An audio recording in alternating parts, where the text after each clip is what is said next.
கர்த்தருடைய நாம மகிமைப்படுவதாக. ஆண்டவரும் அருமை இரட்சகருமாகிய இயேசுவின் நாமத்தினாலே இந்த புதிய நாளுக்காக நான் தேவனை ஸ்தோத்தரிக்கிறேன்.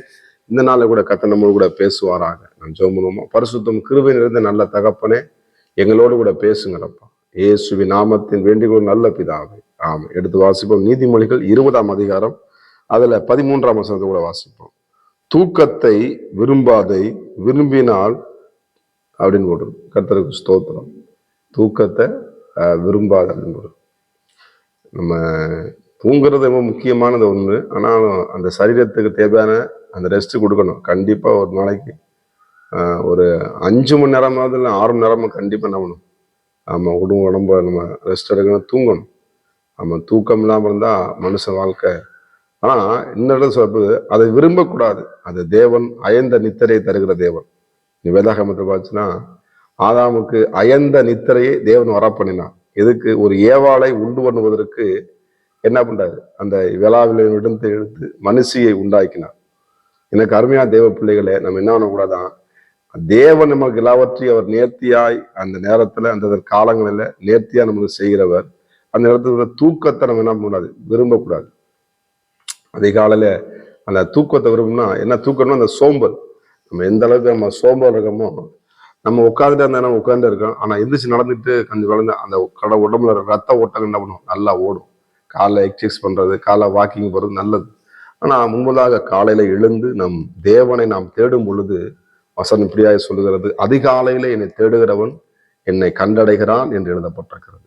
எனக்கு அருமையான தேவ பிள்ளைகளே, நீங்க காலைல சோம்பலை பார்க்காம, ஆமா, நைட் ஒரு வேளை நீங்க வேலையை பிடிச்சி வந்து லேட்டா தூங்கிருக்கலாம், வேலைகள் பலம் இருக்கலாம். ஆனாலும் நீங்க என்ன பண்ணும், காலையிலே நேரத்தோடு இருட்டோடு எழும்பி என்ன பண்ணார்? இயேசு ஜெபம் பண்ணினார் என்று எழுதப்பட்டிருக்கு. ஏன்னா அந்த நாளிலே நம்ம தொடக்கும் பொழுது ஒரு நாளும் தேவ சமூகத்தை இருந்து நாம் அந்த அசதி அந்த சோர்வுகளை விட்டு எழும்பி தேவனுடைய சமூகத்தில் விட்டு நம்ம என்ன பண்ணோம், ஆண்ட சமூகத்தை உட்கார்ந்து ஜெபம் பண்ணும் பொழுது அந்த நாள் ஆசீர்வாதத்தின் நாளாக, மகிழ்ச்சி நாளாக, கொண்டாட்டத்தின் நாளாக இருக்கும். நம்ம தேவனுடைய சமூகத்தை விரும்பணும். ஆண்டவராக இயேசுவை பார்ப்பதற்கு நம்ம என்ன பண்ணணும், விரும்பணும். எனக்கு அருமையான தேவ பிள்ளைகளே, இந்த இடத்துல போடப்பட்டிருக்கிறது, என்னமா கண் விழித்திரு, அப்பொழுது ஆகாரத்தினால் திருப்தி ஆவாய். அதே 13 வசனம். கண் விழித்திரு ஆகாரத்தினால். அப்புறம் நம்ம கண் விழித்திருக்கும் பொழுது இன்னொரு சொல்ல விழித்திருந்து ஜெபியுங்கள் அப்படின்னு எழுதப்படுறது. அப்ப நம்ம குடும்பத்தின் காரியத்துல, வேலையின் காரியத்துல, ஊழியின் காரியத்துல எப்பவுமே விழிப்பாய் நாம் காணப்பட வேண்டும். சோம்பல் நம்ம தூங்கி விழப்படணும். நம்ம எப்பயுமே சோம்பலா இருந்தால் நம்முடைய ரத்த ஓட்டங்களை சரியில்லை சர்க்குலர்ஸ் ஆகாது. ஆமா, நடக்கிறவங்களை பார்த்து நீ உட்கார்ந்து பார்த்தா சில வயசானவங்க பார்த்து நம்ம நடப்பாங்க, வாக்கிங் போவாங்க. ஏதாவது வேலையை ஒரு 10 வருஷம் 20 வருஷத்துக்கு முன்னாடி பார்த்தோன்னா முதியோர்கள் அந்த காலத்தில் வாழ்ந்தவங்க சும்மா இருக்க மாட்டாங்க, ஏதாவது வேலையை செஞ்சுக்கிட்டே இருப்பாங்க. எந்த வேலையாவது செஞ்சுட்டே இருப்பாங்க. எங்க அப்பா பார்த்தீங்கன்னா 4 மணில இருந்துச்சு என்ன பண்ணுவாங்க, டீ கடைக்கு கரெக்டாக இருந்துச்சு போயிடுவாங்க. ஆமா, கடைசி என்ன எழுப்பாங்க, எந்திரா 4 மணி ஆச்சு, எந்திரா எழுப்பிட்டே இருப்பார். அது கூட இன்னும் எனக்கு ஞாபகம் இருக்குது. ஏன்னா நம்ம எந்த அளவுக்கு நம்ம சுறுசுறுப்பாக செயல்படுகிறோமோ அந்த அளவுக்கு நம்ம குடும்பத்திலேயே ஆசுவாங்க இருப்போம், ஊழியத்திலே ஆசுவாங்க இருப்போம். நம்ம என்ன பண்ணுவோம், ஆகாரத்திலே திருப்தியான ஆண்டவர் என்ன பண்ணாரு, அப்படிப்பட்டவர்களை கர்த்தர் தேடுகிறார். சோத்திரம். அருமையான தேவ பிள்ளைகளே, அது மாத்திரமல்ல, அதுல 10ஆம் வசனம் போட்டு பாருங்க. நீங்க எடுத்து வாசினா நீதிமொழிகள் 19:15. சோம்பல் தூங்கி விழ பண்ணும். என்ன பண்ணுவான்?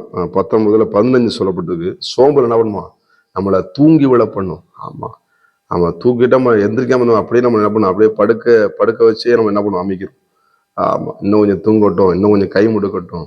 ஆமா, ஸ்கூலுக்கு போற பிள்ளைங்க, வேலைக்கு போற பிள்ளைங்க, ஆமா, நம்ம எந்தெந்த காரியங்கள நம்ம விழிப்பா இருக்க வேண்டும்.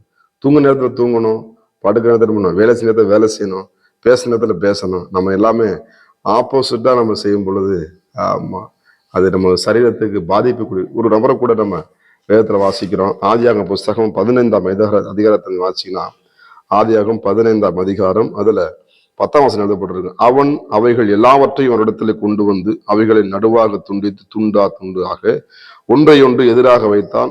பட்சிகள் அவனை துண்டிக்கவில்லை. பறவைகள் அந்த உடலின் மேல் இறங்கின. அவைகள் ஆபிரகாம் துரத்தினான். சூரியன் அஸ்தமிக்கும் போது ஆபிரகாமுக்கு அயர்ந்த நித்திரை வந்தது. திகிலும் காரிலும் அவனை மூடிக்கொண்டது. அப்பொழுது அவர் ஆபிரகாம் நோக்கி, உன் சந்ததி எப்படி? நீங்க வாசிங்கன்னா, இவன் தூங்குனதுனால ஆபிரகாம் தேவனுக்கு பலி செலுத்த நம்ம தூங்கினால அந்நிய தேசத்துல பரதேசிகளா இருந்து அந்த தேசத்தை சிவப்பு 400 வருஷம் உபத்திரப்பட்டாங்க. சொல்லப்பட்டிருக்க அவர்கள் 400 வருஷம் உபத்திரப்படும் என்று.